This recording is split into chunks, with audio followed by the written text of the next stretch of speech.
इसरो का चंद्र मिशन चंद्रयान-3 सही रास्ते पर है क्योंकि अंतरिक्ष यान चंद्रमा के करीब पहुंच गया है।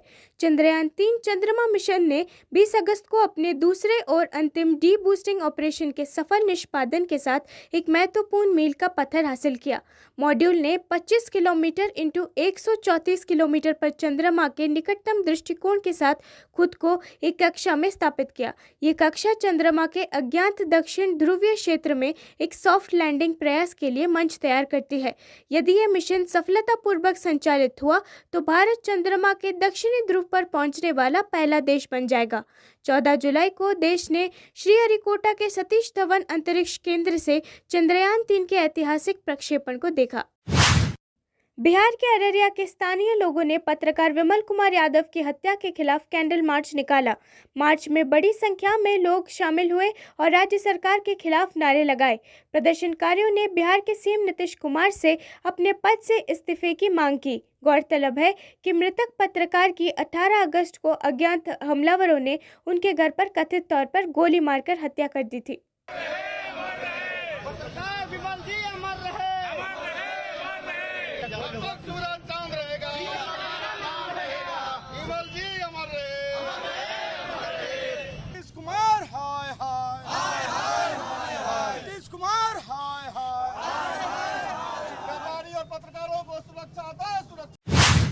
कांग्रेस नेता प्रियंका चतुर्वेदी ने एएनआई से बात करते हुए बीजेपी पर कटाक्ष किया और कहा कि पार्टी के पास नफरत फैलाने के अलावा कोई अन्य एजेंडा नहीं है और लोगों ने इसे देखा है। उन्होंने कहा कि ये दृष्टिकोण कर्नाटक में विफल रहा। उनका कहना है कि दंगे कराना बीजेपी का आजमाया हुआ टूल किट है। उन्होंने महाराष्ट्र में ऐसा करने की कोशिश की है, हरियाणा और मणिपुर में भी यही चल रहा है। वे उन क्षेत्रों में दंगे कराने के लिए लोगों को भड़काने की कोशिश कर रहे हैं जहां चुनाव होने वाले हैं। कर्नाटक में ये तरीका विफल रहा। ऐसा इसलिए है क्योंकि लोगों ने उन्हें देख लिया है, उन्हें समझ आ गया है कि बीजेपी के पास नफरत फैलाने के अलावा कोई चुनावी एजेंडा नहीं है। टेस्टेड इलेक्शन टूल किट है, ये कुछ नई बात नहीं है। महाराष्ट्र में भी करने की कोशिश की है कि दंगे फसाद करें और इस तरीके का माहौल बनाएं जहां ध्रुवीकरण हो। क्या हमने हरियाणा में नहीं देखा क्या हो रहा है? क्या हम नहीं देख रहे हैं किस तरीके से मणिपुर में हिंसा चल रही है और ये लोग उसको दरकिनार कर रहे हैं? तो ये तो इनका tried and tested tool kit है। जो राज्य इलेक्शन में जा रहे हैं वहां पे दंगे भड़का। केरल के मुख्यमंत्री पिनरई विजयन कन्नूर से एर्नाकुलम तक वंदे भारत एक्सप्रेस में सवार होकर अपनी उद्घाटन यात्रा पर निकले। मुख्यमंत्री ने ट्रेन के कार्यकारी कोच में अपनी सीट ली और यात्रा दोपहर 3:40 पर कन्नूर से शुरू हुई। मुख्यमंत्री के आगमन से पहले कन्नूर रेलवे स्टेशन पर व्यापक सुरक्षा तैनाती देखी गई। उनके सुरक्षा दस्ते के साथ कन्नूर शहर के पुलिस आयुक्त और रेलवे पुलिस की कमान के तहत पुलिस अधिकारियों की एक महत्वपूर्ण टुकड़ी स्टेशन पर तैनात थी।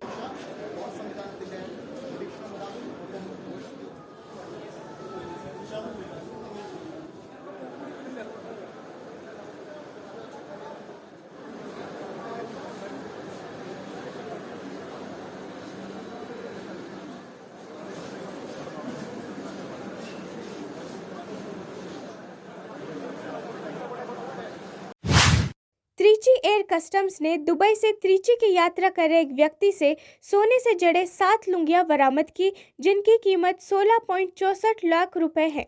इसके बाद इस घटना के संबंध में एक व्यक्ति को गिरफ्तार किया गया है। मामले की आगे की जांच जारी है।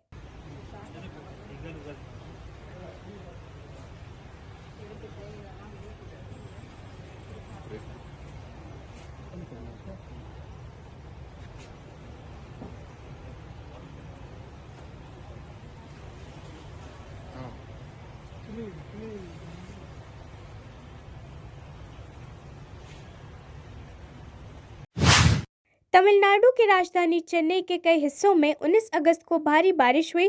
भारी बारिश के कारण महानगर के विभिन्न हिस्सों में गंभीर जल जमाव हो गया, जिससे सामान्य जनजीवन प्रभावित हुआ।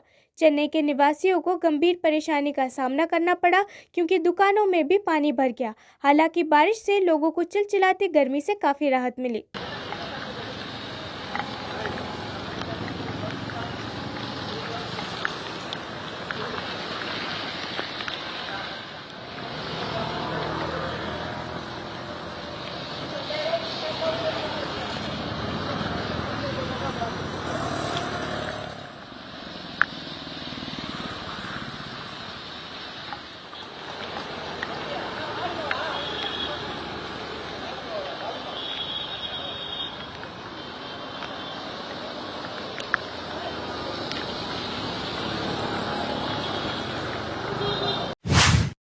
हरियाली तीज के अवसर पर बड़ी संख्या में भक्तों ने मथुरा के बांके बिहारी मंदिर में पूजा अर्चना की।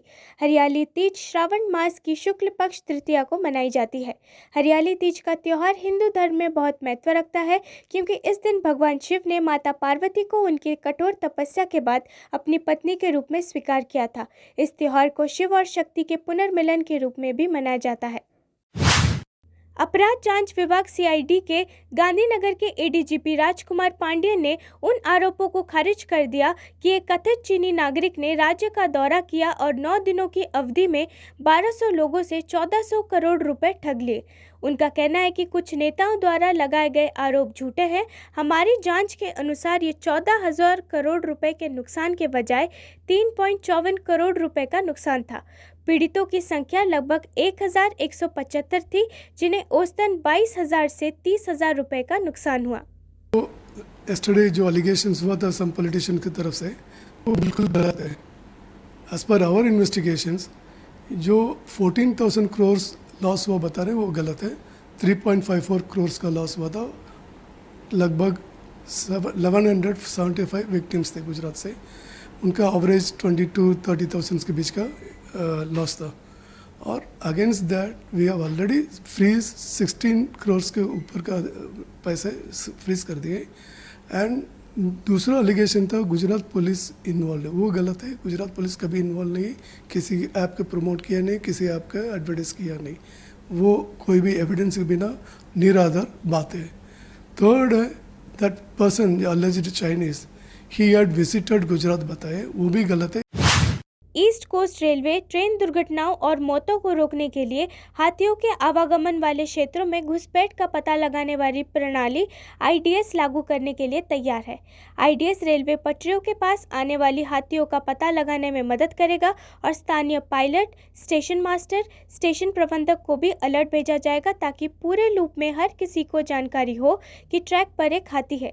ये व्यवस्था बहुआयामी व्यवस्था है।